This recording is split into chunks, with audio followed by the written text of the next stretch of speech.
midnight monologues.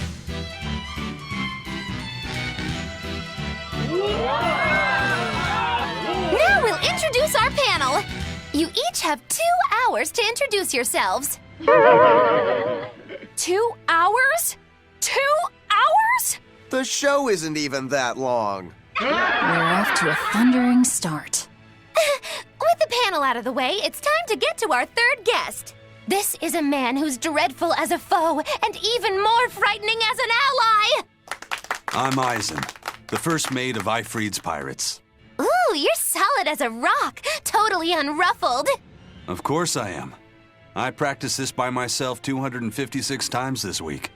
That's a strong work ethic for an outlaw. You can say I've cased the joint and got this place on lockdown.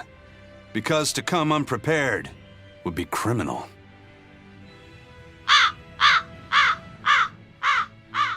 Can you even hear me? I was sure that one would get a good laugh. His confidence is what's scary. Hang in there, Eisen. Time to get us back on the rails. Eisen, draw your card. Ugh, tough crowd tonight. Here. And the card is what turns me on. Go ahead and tell everyone what stimulates you. That's simple enough. Nothing gets me going like curios. Items like Groon's urn, distinct in form and cloaked in antiquity. The beauty of mysterious artifacts lights an unrivaled passion in my heart. Did he really understand the question? I'm not sure that's what Magilou meant by a turn-on, but it is hard to interrupt such passion. Is there something in particular you like? I was hoping you'd ask. My most recent prize is a tiger's eye teacup. It appears crude at first glance, but it is a masterpiece that sublimely reflects nature. Marvelous! With that in mind, we had an expert appraise your tiger's eye teacup. Its shocking estimated value is an astounding, unbelievable 50 gold. 50 gold? After careful analysis, we discovered that it's not a teacup, but a water dish for cats. Impossible! Well, let's just say I hope you picked it up at a steal. Wait, if I picked the card at random, how did you have an expert look at my teacup? Sorry, that's all the time we have. The next part of the secret word is S-E. Hey, answer me, Magilou! Our next guest, will be Laphicet. See you next week. Get back here! She just said victim, right? I have a bad feeling about this.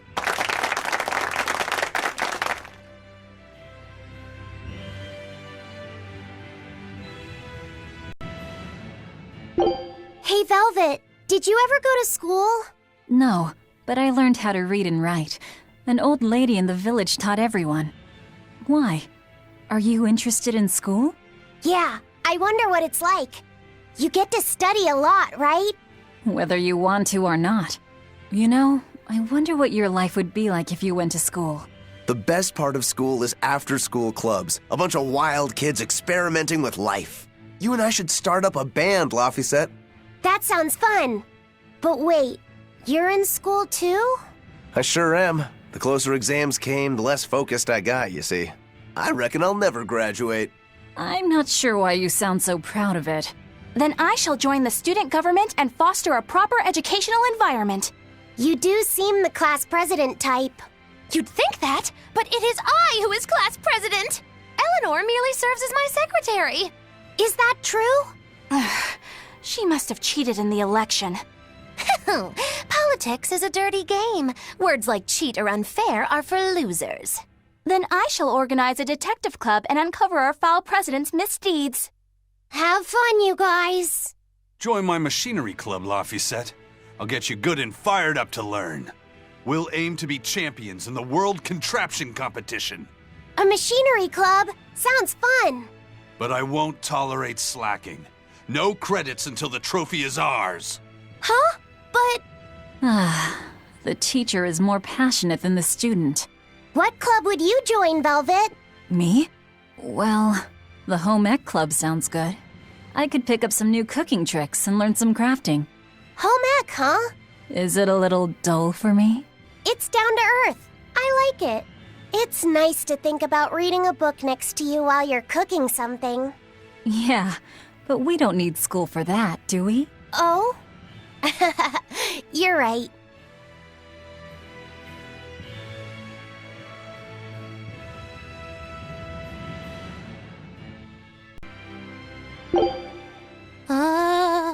I'm scared. So very scared.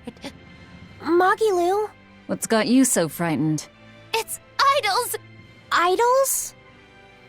They're beings on a distant world that garnered the adoration of the masses. I learned of them when studying the Empyreans. They must be pretty bizarre to frighten you. Does being that rude come naturally to you? Idol. The word has a certain mystique to it, don't you think? What sort of beings are they? They are embodiments of the arcane, descending to stand atop great altars. What does that mean? They take the forms of young women clad in short, frilly skirts. What? Why short skirts? Beats me. Only the gods could explain it. So are there a lot of these idols? Fierce battles are waged between their adherents, who each believe theirs to be supreme. Wait, people wage wars over them? Not all the time. Indeed, idols are said to often collaborate or form groups known as units.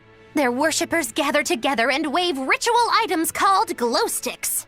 It is how they express their unconditional love. That sounds absolutely beautiful. Yeah, I'd like to see that. Their calendars are packed with a myriad of group rituals known as live concerts and festivals. Each one is said to hold singing and dancing you could only see in dreams. Wow. So they sing and dance? I don't really get it. It's hard to explain. Their voices are without equal, their movements passionate, and their smiles pure. It is written that there are as many idols as there are stars in the sky. I see. And each has their own character that cannot be found anywhere else. Precisely. I want to meet an idol someday. They're on a distant world, but if they exist, perhaps you will meet one someday. But I must warn you, my boy. Some say that they are monsters who make slaves of men. Is that possible? Laphicet, if you ever meet an idol, keep your wits about you, all right? Don't worry, Velvet. I'm sure idols are wonderful creatures. Oh. You sound so confident. Yeah, I don't understand it, but I trust my feelings.